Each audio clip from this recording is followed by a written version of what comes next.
ज्ञानी को पुण्य कर्म का फल नहीं मिलेगा। पुण्य का फल ज्ञानी को नहीं मिलता। कितना भी दान पुण्य करे ज्ञानी को फल नहीं होता। युद्ध करे, कईयों को मार डाले। महाभारत का युद्ध किया ना अर्जुन ने, पाप का फल नहीं लगता। उसका सारा कर्म निष्फल हो जाता है ज्ञानी का। न पुण्य का फल मिलता है, न पाप का फल मिलता है। ज्ञानी करता नहीं ना, चिन्मय तत्व चैतन्य को जान लिया, इसलिए उसको कर्तृत्व भाव नहीं रहता, इसलिए उसको कर्म का फल नहीं होता। तो पुण्य का फल नहीं मिलता तो पुण्य क्यों करता है? पाप का फल नहीं मिलता तो पाप क्यों नहीं करता? मजे से पाप करे।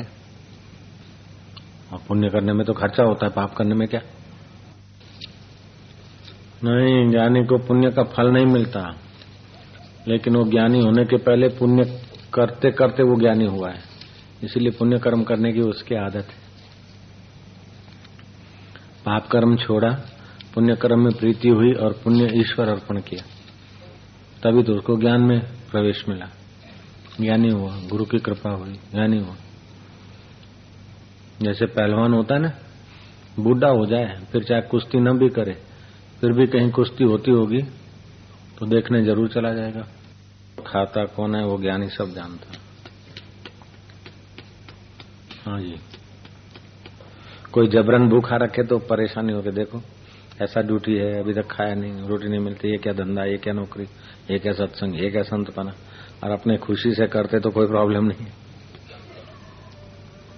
ऐसे अपने मन से कोई उपवास करता तो वांदा नहीं, और कोई खाना नहीं देवे तो ये कोई भाभी है, ये कोई माँ है, मेरे को खाना नहीं, भूखा रखा था। कब रखा था कि 2 साल पहले 2 साल पहले दिन भर मेरे को खाना नहीं दिया, शाम को इतनी पकौड़ी दी थी, और अपने आप नहीं खाया था कुछ नहीं। जिसने आश्रय लिया वही तरह संत जन संसार समुद्र से पार के। समुद्र में गूंगे बहुत होते हैं, सीपें तो बहुत होती है, कोई कोई सीप में मोती होता है। ऐसे ही संसार में मनुष्य तो बहुत हैं, कोई कोई मनुष्य में ब्रह्म ज्ञान का मोती होता है। यह बात है। करोड़ों करोड़ में एक होता है ब्रह्म ज्ञानी। ब्रह्म ज्ञानी का दर्शन वड भागी पावे, साधारण भाग्य तो दर्शन भी नहीं कर सकता। ब्रह्म ज्ञानी को बल बल जाई, ब्रह्म ज्ञानी संग धर्मराज करे सेवा। जिसको ब्रह्म ज्ञानी महापुरुष का शरण मिल गई, संग मिल गया, उसकी यमराज खुद सेवा करते। ब्रह्म ज्ञानी की मत कौन बखाने, नानक ब्रह्म ज्ञानी की गत ब्रह्म ज्ञानी जाने। वो दिखता है तो मनुष्य के रूप में, लेकिन अनंत ब्रह्मांडों में उसकी व्यापकता होती है। उसको कर्म का फल नहीं मिलता, फिर भी सत्कर्म करता रहता है। उसको कुछ चाहिए नहीं, फिर भी देता रहता है। सच्चा जितने भी दया और सत्कर्म है, ये सब ज्ञानी के ही, परंपरागत ज्ञानी के ही चित्त से निकला है। ज्ञानी दयालुता की खान होता है, ज्ञान की खान, प्रेम की खान, आनंद की खान। जहाँ पीतल की खान होती है वहां फिर तांबे की नहीं होती, जहाँ तांबे की खान होती वहां चांदी नहीं मिलती, जहाँ चांदी होता है वहां सोना नहीं मिलता। लेकिन ज्ञानी के खान तो ऐसी कि सब कुछ ज्ञानी की खान में से मिलता है। यह बात है। सच्चा सूरमा तो ज्ञानी है, जिसने अंदर के अज्ञान को, काम विकारों को, लोभ को, मोह को, अहंकार को बाधित कर दिया। कृष्ण गोपियों के साथ नाच रहे हैं लेकिन अंदर में ऊंची स्थिति। राम राज्य कर रहे हैं लेकिन अंदर में ऊंची स्थिति। अज्ञानी तो भीख मांगते तब भी अंदर में नीची स्थिति, राज्य कर रहे तो भी नीची स्थिति। चंदा की चांदनी से मनुष्य का मन शीतल होता है, ऐसे ही संतों के वचन से अंतःकरण शीतल हो जाता है। अंतःकरण की शीतलता बड़ी तपस्या का फल है। यज्ञ व्रत उपवास भूखामरी 1000 वर्ष की कर ले, लेकिन ज्ञानी के दर्शन और सानिध्य से जो हृदय की शीतलता होती है वो तप करने से नहीं आती। तप करना तो अच्छा है, लेकिन फिर भी शारीरिक तप तो चिड़चिड़ियापन आ जाता। शास्त्र में लिखा है मनुस्मृति में कि क्रोध करने से पाप होता है। काम, क्रोध, लोभ, मोह ये सब दोष हैं, लेकिन दंभ दोष जो है वो सबसे बड़ा भारी है। दंभ, ध्यान दंभ, जप दंभ, त्याग दंभ, वैराग्य दंभ, भक्ति दंभ, हमें नहीं लेता तप दंभ। दंभ से तो क्रोधी अच्छा है, दंभ से तो लोभी अच्छा, दंभ से तो मोही अच्छा। तो दिखेगा ना लोभी है मोही है, और दंभ वाला तो ज्यादा ठगेगा। दंभ का बड़ा भारी पाप माना गया। मेरे को कोई पूछे बापू आप, मैं खादी पहनता था पहले से, बापू आप खादी पहनो छो ना? मैं कहा नहीं, हमको तो जैसा कोई श्रद्धा, जिसका तीव्र श्रद्धा वाली कोई वस्तु आती है तो हम ले लेते हैं। खादी हो, पॉपलिन हो, जो भी हो, सामने वाले का तीव्र संकल्प होता है तो चलो उसका स्वीकार कर लिया बस। हमारे को कोई नहीं, पर बापू हम आप खादी पहरो छो लागे हमने पहरते। अरे के बापू तो पैसा ने अटता नहीं। मैं कहता कोने कीधुं मूकी जो नहीं हाल उठाડીને ગજવામાં નાખો। પૈસાને અડવાથી મારો ભગવાન ભાગી જતો નથી, એટલા કાચા ભગવાન પકડ્યા જ નથી મેં।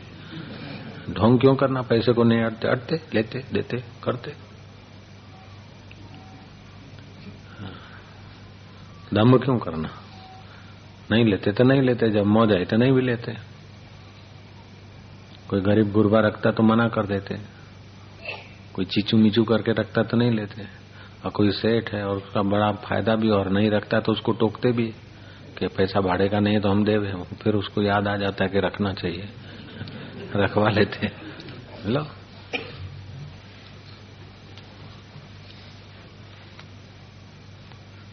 अपन नहीं रखवाते तो उसको बोल देते हैं अच्छा काम क्या करना, नहीं तो फिर देख ले हैं कि शू करूंगा, दान पुण्य खूब करना। ऐसे तो मैं करता रहता हूँ। मैं क्या क्या खाक करता है, इधर तो खाली हाथ आया तो क्या करता होगा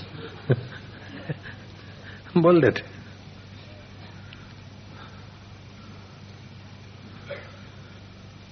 स्पष्ट। और जो दगाबाज आदमी भी सच बोलता है ना तो उसका दगा सफल हो जाता है। सत्य में इतनी ताकत है। एक हिम्मतनगर में अभी एक दगाबाज आदमी आया था, ऑफिस ले लिया, 7 दिन में पैसा डबल। 5,000 दे जा, 7 दिन में 10,000। साइकिल 1400 की मिलती है, 7 दिन में ले जा इधर से 700 में। स्कूटर की आधी कीमत, मारुति की आधी कीमत, ऐसा लगा प्रचार किया खूब। और फिर जो पैसा देने जाता था बोला जो हूँ तो नासी जवानो छू, भागी जवानो छू, तुम्हारा पैसा लई जवानो छू। हालवा हो 56 वखत तो हालो, नहीं तो आ पड़े तमारे। एम करे आम पैसा पाछो घा करे, नहीं जोईता। તમારી શંકા कुशंका थती हो तो नहीं जोईता पैसा। कोई 5,000 दे गया, उसको 7,000 10,000 दिया, दूसरा 10,000 दे गया तो उसको 20,000 दिया। 10-20 आदमी को दे दिया तो लोगों को तो विश्वास हो गया। वो बोले मैं तो ले जाऊंगा, मेरे को 1 महीने के अंदर करोड़ रुपया रह गए, यहाँ से भाग जाना है, जिसको गरज है दे जाओ। तो कोई एक आदमी एक मारुति रेखाने आया, 75,000 में मारुति नवी, किसी को दे दिया तो दूसरा आदमी फिर 3, वही आदमी फिर 3 लिखाने को आया, 2.25 लाख हो गया। एक लेलैंड गाड़ी 1.5 लाख में, 2 लाख में, 4 लाख की गाड़ी होती हुई कोई ट्रक तो 2 लाख में। या तो डबल रोकड़ा ले जाओ या तो फिर कोई वस्तु लो आधी कीमत में। ऐसे करते करते उसने ये डीएसपी को और कलेक्टर को हफ्ता देना शुरू कर दिया, लाख रुपया महीने का। 1 महीने में 1 करोड़ रुपए से भी ज्यादा ऐसा लेके भाग गया। अभी महीने 15 दिन की बात है। बोलता था कि मेरे को तो ले जाना है, जिसको डबल कराना दे जाओ કે લઈ જવા વાળો આવતો ના કે ને માણસ આટલો રણકારથી બોલે છે.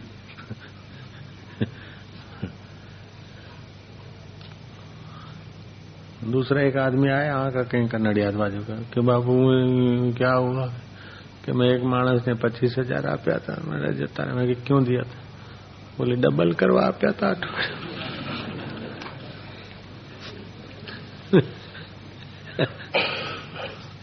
इतना अक्ल नहीं कि 7 दिन में दुगना पैसा कौन देगा.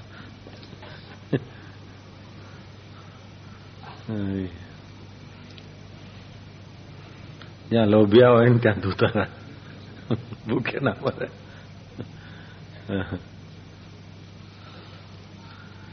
लेकिन देखा जाए तो लोभी भी एक खिलौना है, दूतारा भी एक खिलौना है, नचाने वाला सबका अंतर्यामी एक है.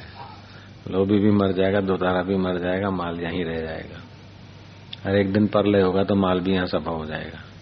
फिर है क्या, जो हुआ हो गया. सब सपना हरिओम हरिओम जपना, सब सपना हरिओम हरिओम जपना. सो तो है. हे राम जी, महापुरुष और संतजनों के पास में युक्ति रूपी जहाज है, उसी से संसार रूपी समुद्र तर जाएगा और उपाय कोई नहीं. यही परम उपाय है. जिस देश में संत जन रूपी वृक्ष नहीं है और जिनकी फलों सहित शीतल छाया नहीं है, उस निर्जन मरुस्थल में एक दिन भी न रहिए. हे राम जी, संत जन रूपी वृक्ष हैं जिनके स्निग्ध और शीतल वचन रूपी पत्र हैं.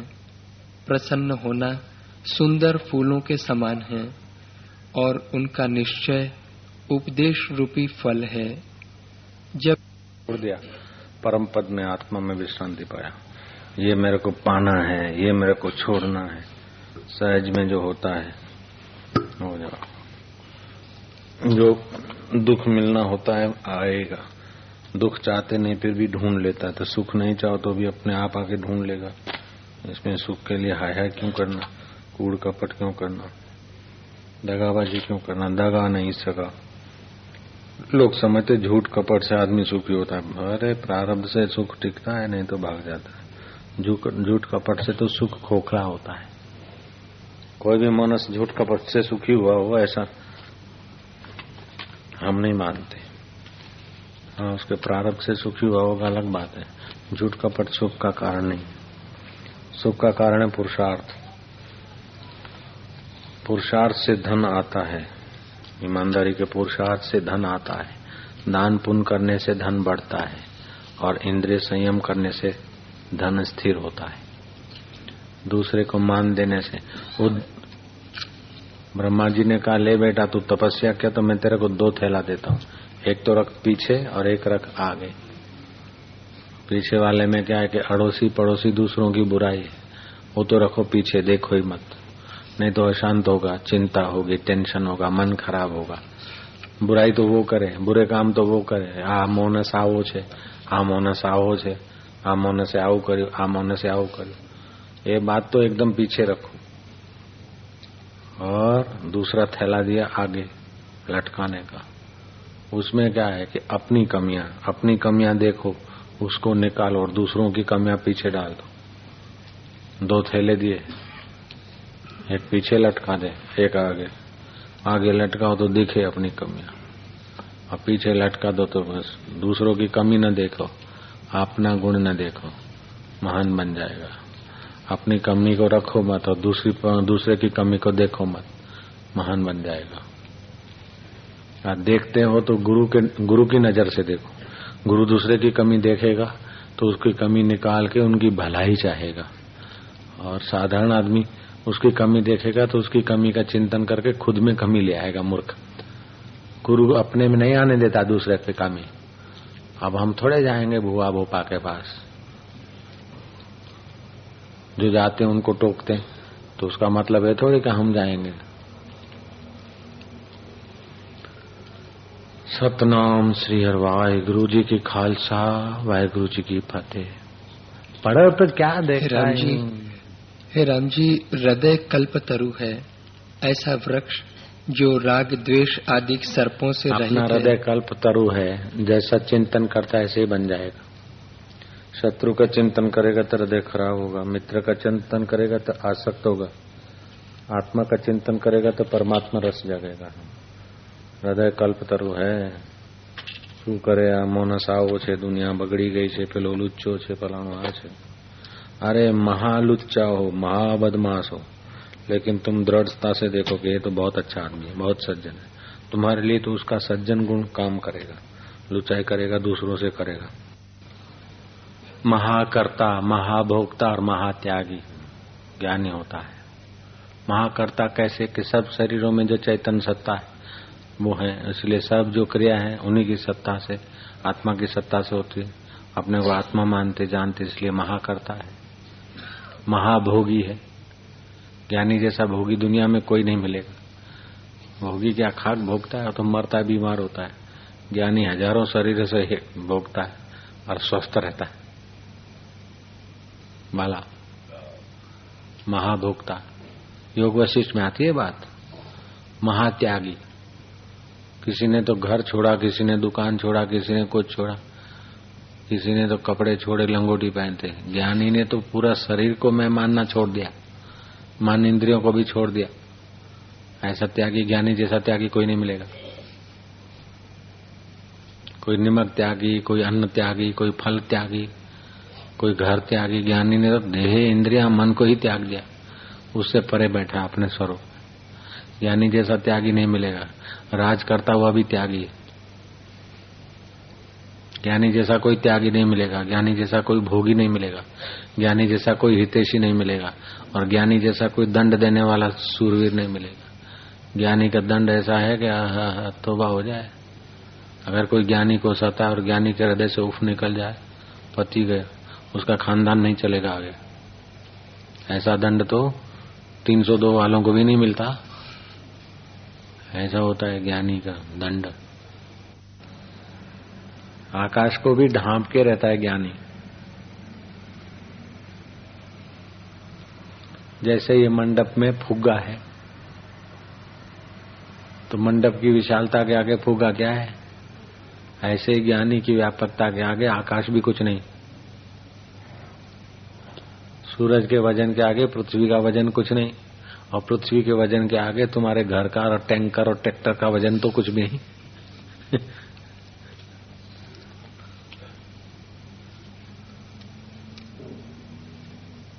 हे राम जी, ज्ञानवान टैंकर और ट्रैक्टर के वजन के आगे चिड़िया का वजन कुछ भी नहीं, और चिड़िया के वजन के आगे बैक्टीरिया का वजन कुछ भी नहीं।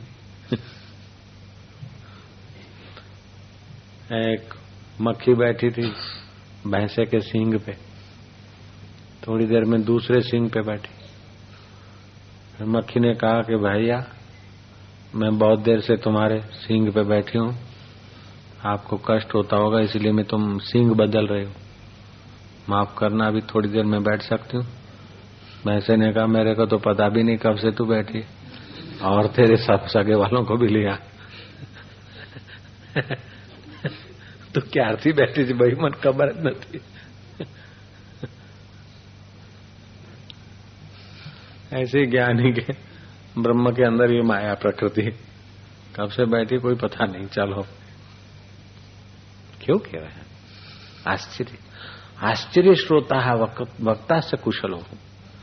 इस ब्रह्म ज्ञान को सुनने वाला श्रोता भी आश्चर्य मिलना, और वक्ता कुशलता की पराकाष्ठा पे है, वही इसका वर्णन कर सकते। आश्चर्य श्रोता कुशलो वक्ता, गुरु मौन व्याख्यानम शिष्य से छिन्न संशय। ये ऐसा ब्रह्म ज्ञान है। बड़े बड़े सिद्ध भी ये वचन सुनने को हाजिर हो जाते हैं। आकाशचारी देवता सिद्ध लोग भी आ जाते हैं। वशिष्ठ वैसे बोलते हैं तत्व ज्ञान की बात। तो अभी खाली तुम 4 लोग नहीं, कई लोग बोलते हैं मोटेरा में सत्संग बहुत जमता है। जमता है तो कोई खिचड़ी खाओ के लिए थोड़े होता है, ये तो खास लोगों के लिए बोला जाता है।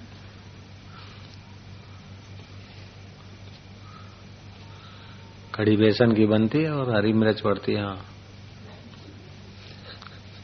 मस्त राम बाबा। हाँ जी। हे राम जी, ज्ञानवान उस उत्तम पद में विराजता है जिसकी अपेक्षा से चंद्रमा और सूर्य पाताल में भासते हैं। यानी इतना ऊंचा उत्तम पद में रहता है कि जिसकी अपेक्षा चंदा और सूरज पाताल में भासते, यानी इतना ऊपर होता है। वो शरीर को मानेगा तो नहीं, ज्ञान तत्व चैतन्य ज्ञानी इतना ऊंचा होता है कि उसकी अपेक्षा चंदा और सूरज भी पाताल में दिखता है।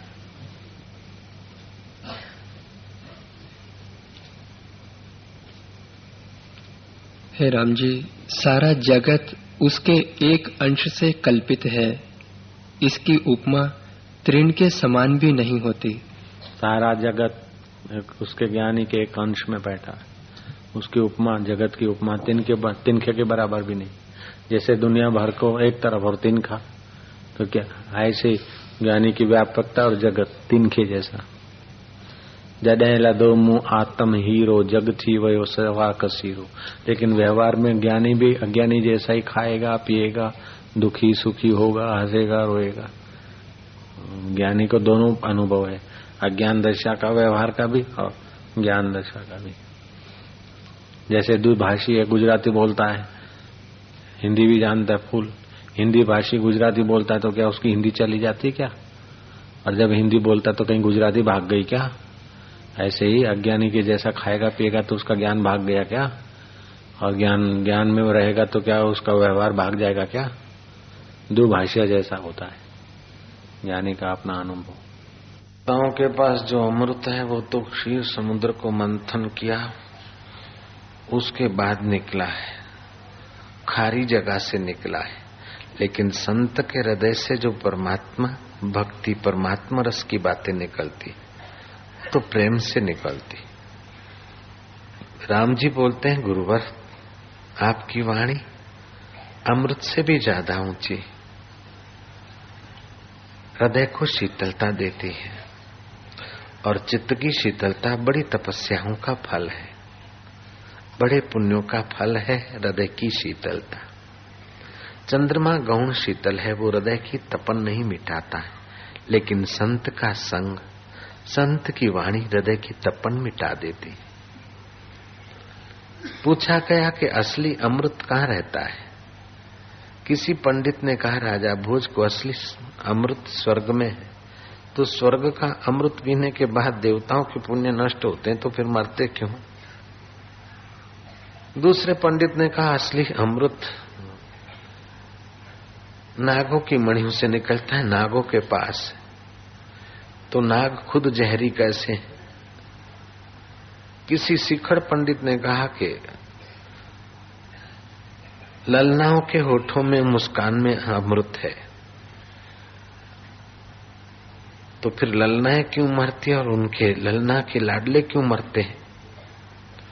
आखिर कवि कालिदास को प्रणाम करते हुए राजा भोज ने पूछा, हे गुरुवर आप ही बताइए असली अमृत का स्वरूप क्या है? स्वर्ग का अमृत तो मंथन से निकला है, खारे सागर से निकला है। असली अमृत कहाँ है? तब कवि कालिदास ने कहा, कंठे सुधा वसति वही भगवत जना नाम। जो भगवत जन है, भगवत स्वरूप का अनुभव किया है, ऐसे जो आत्मवेता संत हैं, उनके कंठ में असली अमृत बरसता है। उनके कंठ से आने वाली वाणी हमारे पाप ताप को मिटाकर हमें प्रेम रस में डुबा देती है। नानक ने कहा, नानक जी कहते, ब्रह्म ज्ञानी की दृष्टि अमृत वर्षी में संत रूपी मल्लाह नहीं है और उनकी शीतल सत्संग रूपी छाया नहीं है। हृदय को शांति बख्शने वाला जहाँ उनका सत्संग और सेवा नहीं है, उस देश को उजाड़ समझ के छोड़ दीजिए।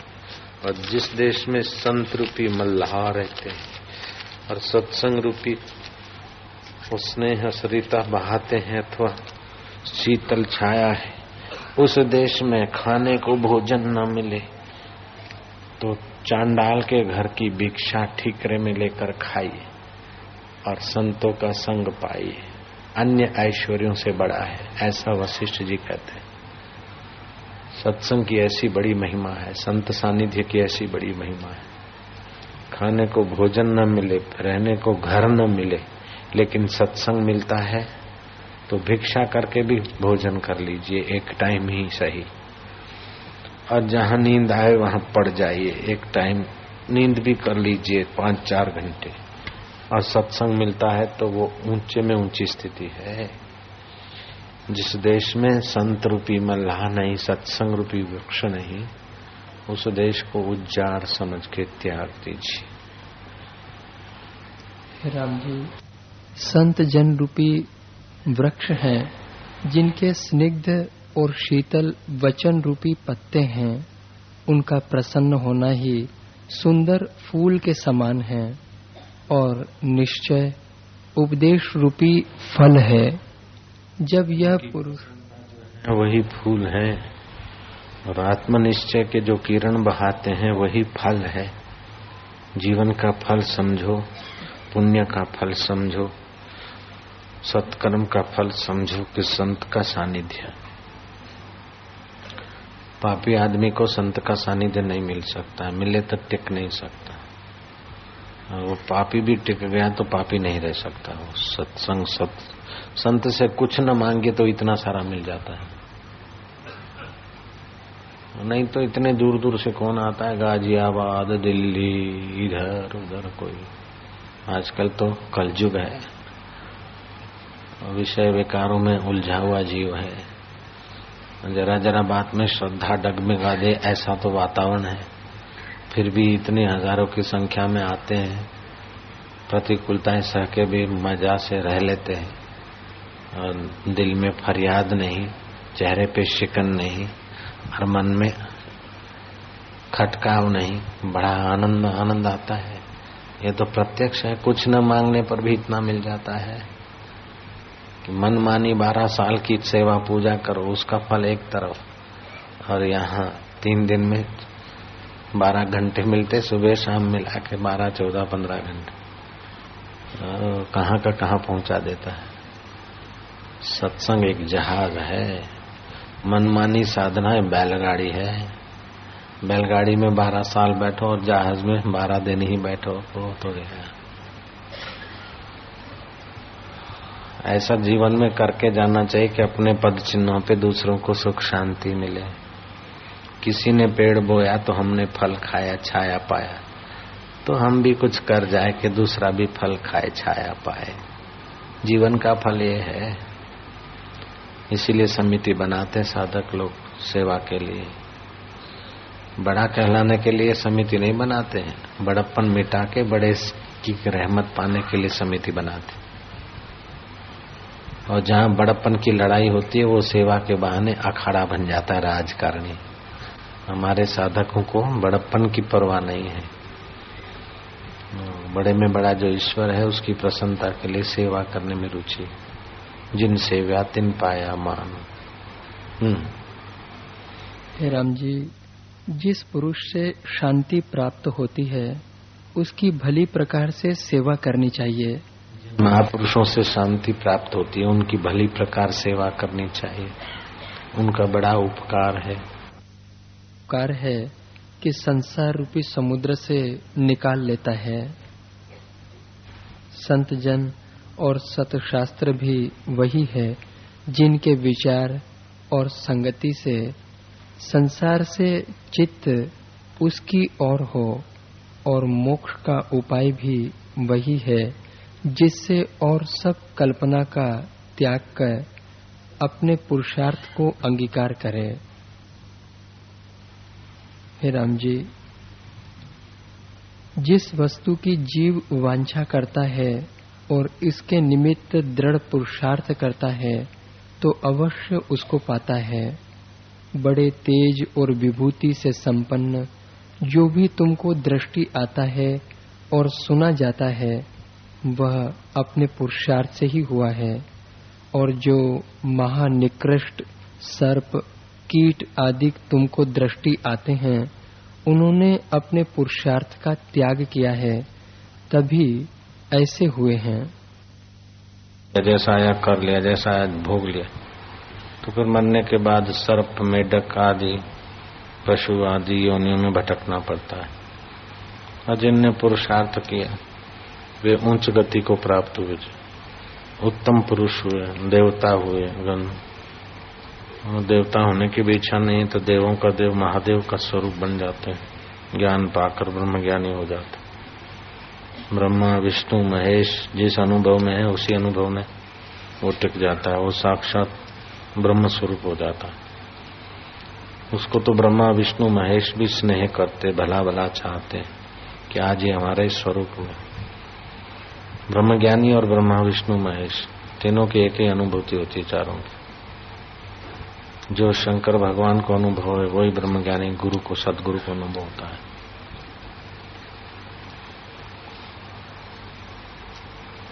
जो राम जी को अनुभव है, कृष्ण को अनुभव है, वही ब्रह्म ज्ञानी का अनुभव होता है।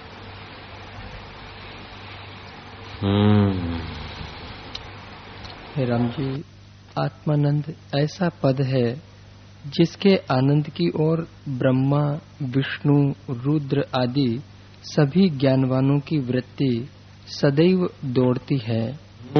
ऐसा आत्म सुख है, आत्मपद है जिसके आगे, जिसके तरफ ब्रह्मा विष्णु महेश की भी रुचि बनी रहती है, ज्ञानवानों की रुचि बनी रहती है उस ज्ञान में। ऐसा वो आत्मपद है। उसके आगे स्वर्ग का राज भी कुछ नहीं तो इस बेचारे छोटे से संसार की क्या वैल्यू। ये वो चीज है। अगर है शौक मिलने का तो कर किस्मत फकीरों की, ये जौहर नहीं मिलता अमीरों के खजाने में। ये वो जौहर है। जिस पुरुष को शांत शीतल स्थान प्राप्त हुआ है वह फिर ज्येष्ठ आषाढ़ की धूप नहीं चाहता और मरुस्थल में नहीं